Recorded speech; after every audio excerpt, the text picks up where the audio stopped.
Hi everybody, I'm in South Korea right now. I've been here for about 2 weeks, 2.5 weeks for work, and I've got a day off. So I wanted to take a minute and talk about some Korean car culture I've seen. So I'm standing out here in a park. You can see there's a little pergola behind me, a gondola, I don't know what you call it. I got the Hyundai department store, and not too far off is the shipyard I'm working at. So it's a very kind of industrial area with a little bit of residential mixed in, and not a very happening nightlife area. So it seems like kind of a just average city around. So I'm gonna walk over and show you a little bit of what I noticed about car culture here. Now, one of the first things I wanted to mention when I'm looking at what we see for cars around is, well, it's all, Hyundai, Kia, lots of the domestic brands, not a whole lot of variation.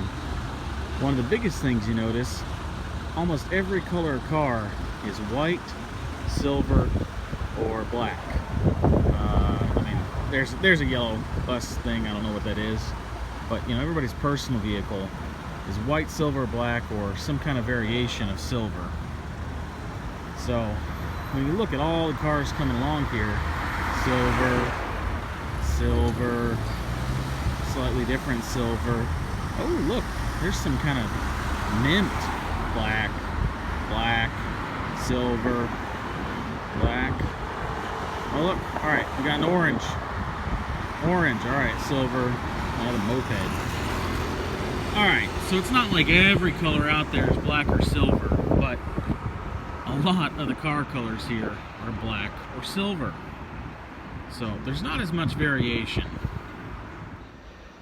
All right, I came over to a parking lot that's right next to my hotel.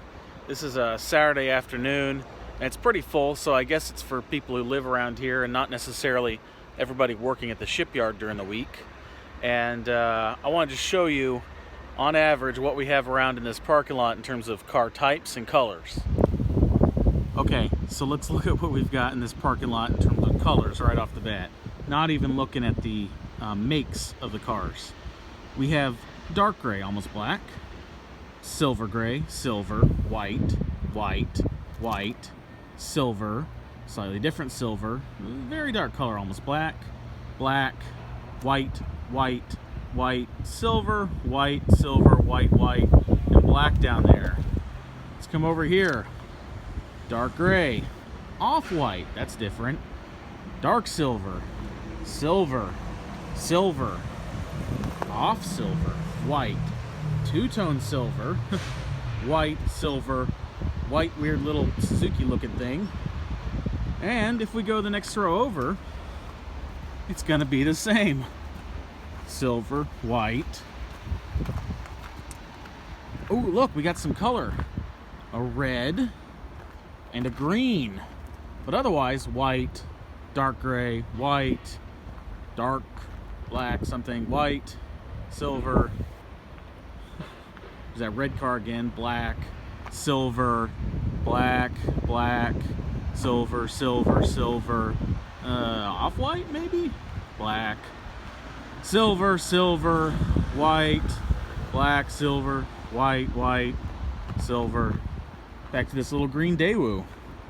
So, as you can see, there's not a whole lot of variation in color.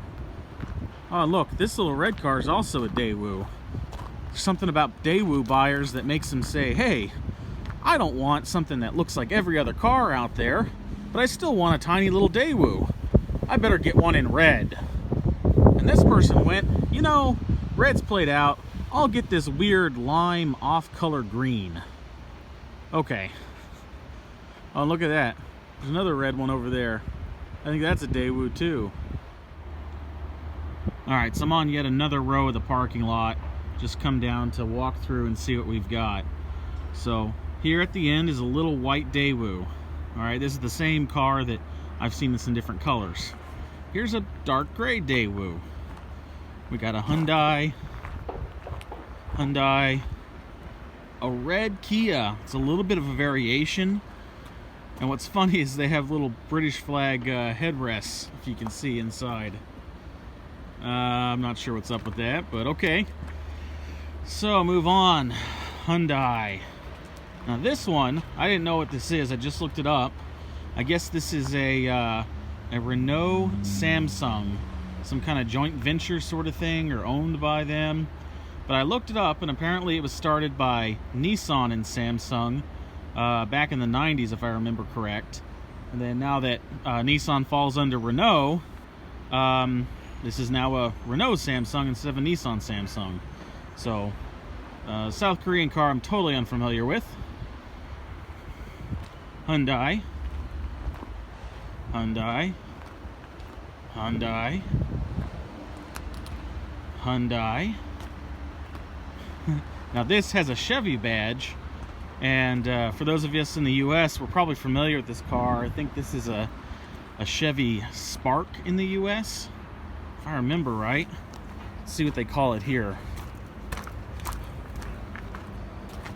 Yeah, okay, a Spark. Alright, so this is a Chevy Spark in the US, but this same vehicle you see in Korea, and in Korea it's sold under, I believe, a Daewoo, if I can find it again here. So I think this is really just a rebranded Daewoo with a Chevy name on it. So, hey, if we're in the US and we thought it was an actual Chevy, well, I think it's an actual Daewoo. Older Kia with a different badge from what we see in the US. Newer Kia. Another Kia. So, if you look at all the brands around here, lots of Kia, lots of Hyundai, Kia. Oh, look, another green car. This one's a Daewoo. I guess I'm seeing a pattern here. All the Daewoos seem to be a little more colorful. Alright, so let's see. Kia, Hyundai, Kia. Oh, silver Daewoo. Hyundai. Hyundai. Hyundai. And look, a colorful car, and it's a Daewoo. And another Chevy Spark. There's another Renault Samsung, Kia, little Hyundai work truck. Hyundai, Renault Samsung, Daewoo, Kia. What is that? I'm not sure. Compass something. Kia, Hyundai. Alright. So, I'm getting the idea. It's pretty monotonous in kind of the colors and the car types. They kind of all look the same. Alright, so what's the general trend that I'm saying here? Well, no surprise, it's domestic cars, Hyundai, Kia, and apparently Samsung, Renault. And there's not a lot of car color variation, but more than that, there's not a lot of customized cars here. You know, we don't see anybody with body kits and different wheels and changing it up and doing more interesting things with it. It's all just kind of how it came from the factory. So that being said, I have noticed a couple of things. I saw a yellow Camaro, bright yellow Camaro, like Bumblebee yellow from Transformers. I saw that one day. That was an outlier. A couple of days ago, I saw two Jeep Wrangler JK Unlimiteds, the 4-doors, with like roto packs and a little bit of like lift and stuff on them. Didn't get a good look at them. We were driving right past to lunch. Couldn't get a photo or anything. But that was a really big outlier. I was really surprised to see that. I haven't seen anything close to something that looks off-roady like that, let alone two Jeep Wranglers. I have to imagine that's a pretty rare sighting here. Back home, Colorado, they're a dime a dozen. All over the place. I'm used to seeing them, but here it's really rare. What else have I noticed? We didn't see it in this parking lot here, but there are a lot of German cars. Well, not a lot, but there's a fair number of German cars that I think are a little bit more of a status symbol. So on the lower end, we've seen like Passats and Mercedes E-Class out and around, driving around. And, again, they look the same. They're about the same size as all these other cars. But I guess that's kind of your little bit of upscale status symbol. I have seen a couple of Audi SUVs. One was a diesel. I don't know about the others. It seems like the German cars are kind of a mix. Sometimes they're diesel, sometimes they're gas. There's a lot of scooters around too. So, if you can't afford a car and you just want a scooter, fuel's expensive here, space is at a premium, there's a lot of scooters. And so the shipyard I'm working at, if you can see the big crane in the background there and some of the other big buildings behind me, the shipyard I'm working at, people take in their scooters. So right around 5 o'clock when everybody's getting off of work, there is just an army of scooters leaving this place. They're all lined up, they have people directing traffic, and the light turns and it's just like a sea of scooters coming out. And they're a little crazy in what they do. They'll drive around other people in traffic, and I can't seem to make heads or tails about exactly what the traffic laws are, because some people stop at crosswalks and wait for people to cross. Other people just nearly run over pedestrians. The scooters seem to do their own thing. I don't know, maybe it's just that, there's those few guys out there that are kind of rude to everybody else. But in general, this is what we got. The car culture is not real varied. There's not a whole lot of variety. There's not a lot of differences, and there's not a lot of customization. I think I saw one, I think it was a Lexus brand that had a rear bumper like body kit on it, but other than that, you don't see a lot of crazy stuff here. So it's a little monotonous. It's very different than the US. I think it's different even from Japan, although I can't speak from personal experience, but here we are with a sea of very similar cars. Oh, here comes a scooter. Behind me is the one of the entrances to the shipyard. There's a little security office over there. You can see there's a couple of guys standing around right in the middle of the exit, and they checks people's IDs and such coming in and out. If this were a weekday in the morning or in the afternoon, standing right over there by those guys, there'd be an army of probably 40-50 scooters all huddled around getting ready to go. Might be a car or two thrown into the mix, just sitting there, but the scooters will kind of surround it and then take off and just drive all around it everywhere.